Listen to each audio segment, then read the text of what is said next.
For her as a young woman in Kenya today, is it a struggle to maintain her virginity? Please help me welcome Margaret to the show.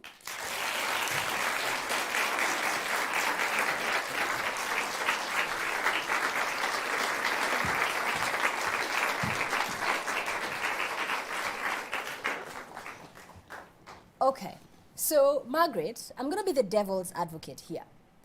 Walking in, and you can say I'm psychic. I could read some of your minds. Some of you are looking at her tattoo, looking at her choice of dress and saying, "Ay, hapana, huyu jamaa anatudanganya."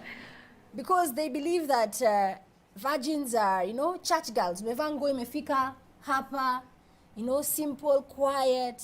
So probably just tell us, because you're a 25-year-old virgin in 2019 in Kenya. So is it a struggle? Yeah, it's been a struggle. What I say, life is a choice. But for me, I made a decision. And it has been a struggle because I've gotten a lot of teases from friends. I've lost some of the friends, some of the organization that I attend to. You find some people, they keep a distance from you. Yeah. Because they feel like you're not cool enough? Yeah, but for me, I think if you want something and you're into it, you'll get it. And as long as you're focused, you'll always get there. So wewe umefunga duka? Kabisa. Ashaijai funguliwa? Okay, so do you date? No, the last time I dated only for, that guy said like for 3 days. Then I called it a quit. Why? Because for me, I don't compromise anything less. So if I don't like it, I don't like it. If I don't want it, I don't want it. I'm sure that in your future, you probably hope to meet a nice man, settle down with him, have children.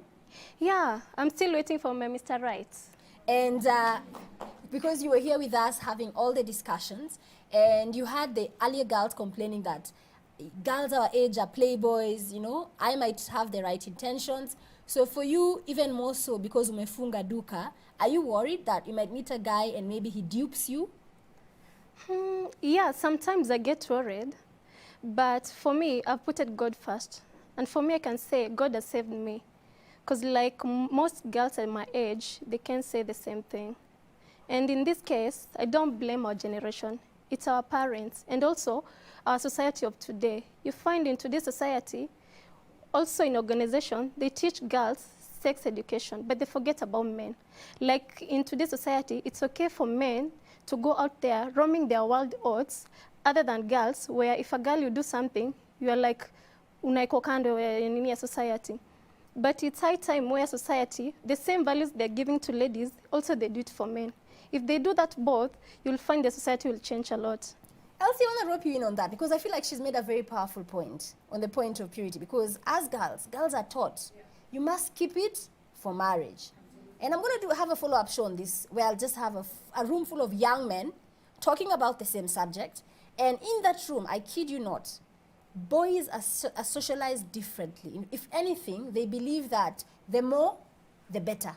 So I think we have to go back to how, these young boys were raised, So it was like almost like a conquest, if you may.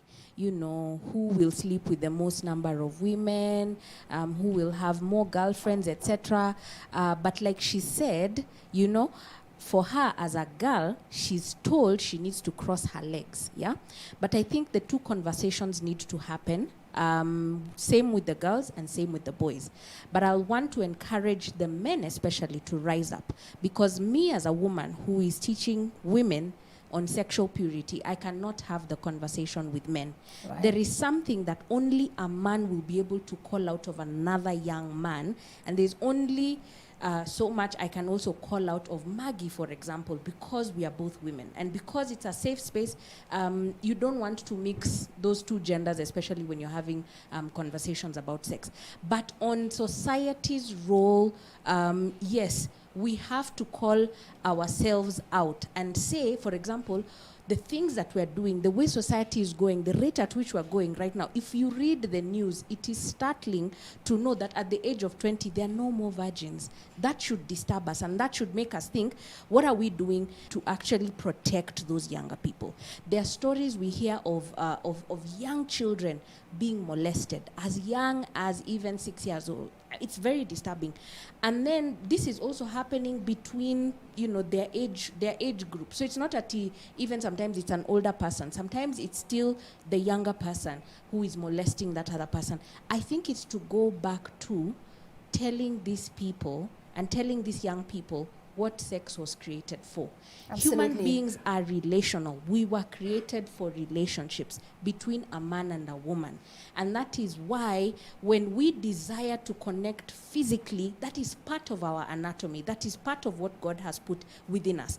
But the thing is, will we be taught? Can we be taught how to wait? Can we be taught how to say no, to value ourselves? Because we are a prized possession that God has created. We were not created to be taken advantage of or to be used and to be played with, to be objectified, for example, in pornography and in these other shows, for example.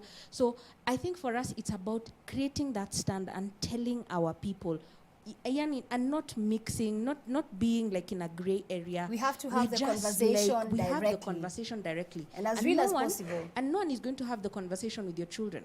So if you're expecting the church to have the conversation with your daughter, I'm sorry, it is not the church's responsibility. Or celebrities. Or celebrities. Because that is where the sexualization starts. Yes, it is your responsibility as a parent to have that conversation with your child so that they're not introduced to anything else from anyone else. You are doing your role to protect them and to give them the information that they require to go out there.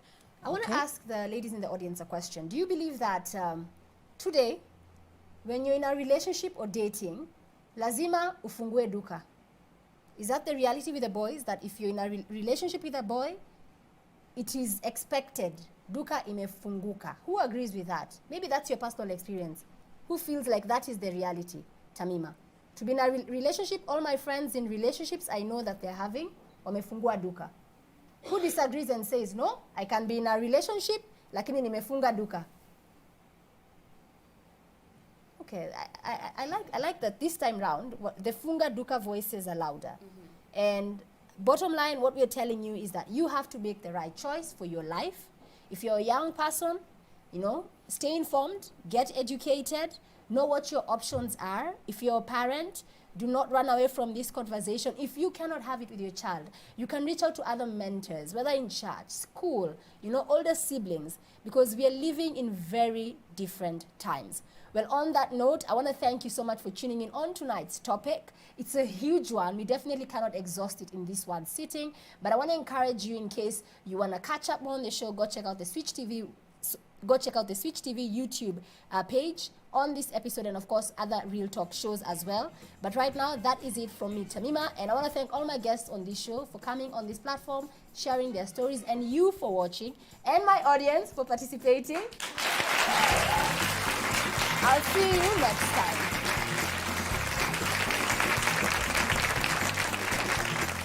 Special thanks to E+ for medic and ambulance services.